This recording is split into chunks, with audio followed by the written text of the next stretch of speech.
Hello दोस्तों, आज मैं आपके लिए लेकर आई हूँ बहुत सुंदर सीख देने वाली छोटी सी कहानी।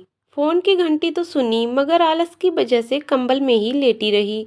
उसके पति सुमित को आखिर उठना ही पड़ा। दूसरे कमरे में पड़े फोन की घंटी बजती ही जा रही थी। इतनी सुबह कौन हो सकता है जो सोने भी नहीं देता। इसी चिड़चिड़ाहट में बड़बड़ाते हुए उसने फोन उठाया। हेलो, कौन? तभी दूसरी तरफ से आवाज सुन सारी नींद खुल गई। नमस्ते पापा। बेटा, बहुत दिनों से तुम्हें मिले नहीं, सो हम दोनों 10 बजे वाली गाड़ी से आ रहे हैं। दोपहर का खाना साथ में खाकर हम 5 बजे की गाड़ी से वापस लौट जाएंगे। ठीक है, सुमित ने कहा। हाँ पापा, मैं स्टेशन पर आपको लेने आ जाऊंगा। फोन रखकर वापस कमरे में आकर उसने पूजा को बताया कि मम्मी पापा 12 बजे की गाड़ी से आ रहे हैं और दोपहर का खाना हमारे साथ ही खाएंगे। कंबल में घुसी पूजा का पारा एकदम 7वें आसमान पर चढ़ गया। कोई इतवार को भी सोने नहीं देता, अब सबके लिए खाना बनाओ। पूरी नौकरानी बना दिया है। वो गुस्से से उठी और बाथरूम में घुस गई। सुमित हक्का बक्का हो उसे देखता ही रह गया। जब वो बाहर आई तो सुमित ने पूछा, क्या बनाओगी? गुस्से से भरी पूजा ने तुनक कर जवाब दिया, अपने को तल के खिला दूंगी। सुमित चुप रहा और मुस्कुराता हुआ तैयार होने में लग गया। स्टेशन जो जाना था। थोड़ी देर बाद गुस्सैल पूजा को बोलकर वो कि मम्मी पापा को लेने स्टेशन जा रहा है, वो घर से निकल गया। पूजा गुस्से में बड़बड़ाते हुए खाना बना रही थी। दाल सब्जी में नमक मसाले ठीक हैं या नहीं की परवाह किए बिना बस करछी चलाए जा रही थी। कच्चा पक्का खाना बना बेमन से पराठे तलने लगी। तो कोई कच्चा तो कोई जला हुआ। आखिर उसने सब कुछ खत्म किया। फुर्सत की सांस लेते हुए सोफे पर मैगजीन के पन्ने पलटने लगी। उसके मन में तो बस यही चल रहा था कि सारा संडे खराब कर दिया। बस अब तो आएं, खाएं और वापस जाएं।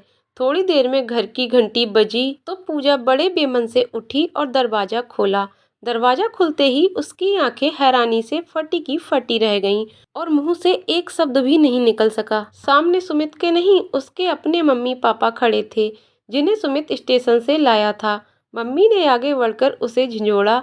अरे क्या हुआ? पूजा इतनी हैरान परेशान क्यों लग रही है? क्या सुमित ने बताया नहीं कि हम आ रहे हैं? जैसे मानो पूजा की नींद टूटी हो।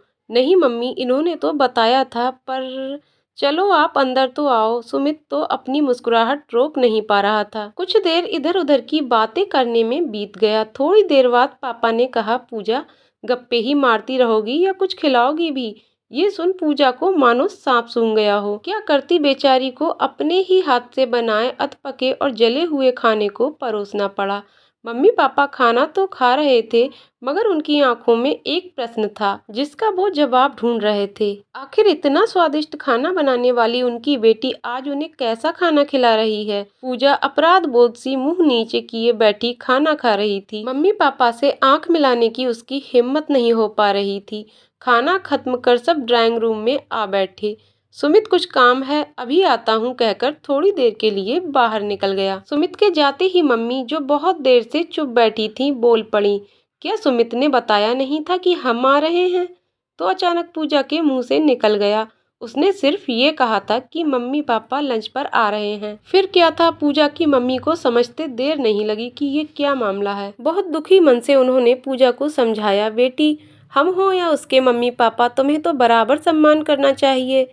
मम्मी पापा क्या, कोई भी घर आए तो खुशी खुशी अपनी हैसियत के मुताबिक उसकी सेवा करो बेटी। जितना किसी को सम्मान दोगी उतना तुम्हें प्यार और इज्जत मिलेगी, जैसे सुमित हमारी इज्जत करता है। सुमित अगर चाहता तो कोई बहाना बना के हमें स्टेशन से लेने के लिए मना भी कर सकता था और हमें बुरा भी नहीं लगता, लेकिन सुमित ने अपना फर्ज निभाया। उसी तरह तुम्हें भी उसके माता पिता और संबंधियों की इज्जत करनी चाहिए। रिश्ता कोई भी हो, हमारा या उसका, कभी फर्क नहीं करना। पूजा की आंखों में आंसू आ गए और अपने को शर्मिंदा महसूस कर उसने मम्मी को वचन दिया कि आज के बाद फिर ऐसा कभी नहीं होगा। निश्चित ही हमें विचार करना होगा, क्या ये ठीक है?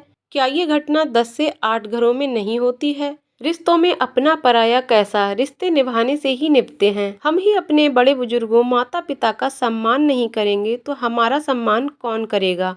इंसान जैसा बोता है वैसा ही काटता है। बच्चे अपने माता पिता को देखकर ही सीखते हैं। हम और आप भी तो एक दिन बूढ़े होंगे, तब अगर यही काम हमारे बच्चे हमारे साथ करेंगे तो क्या हमें अच्छा लगेगा?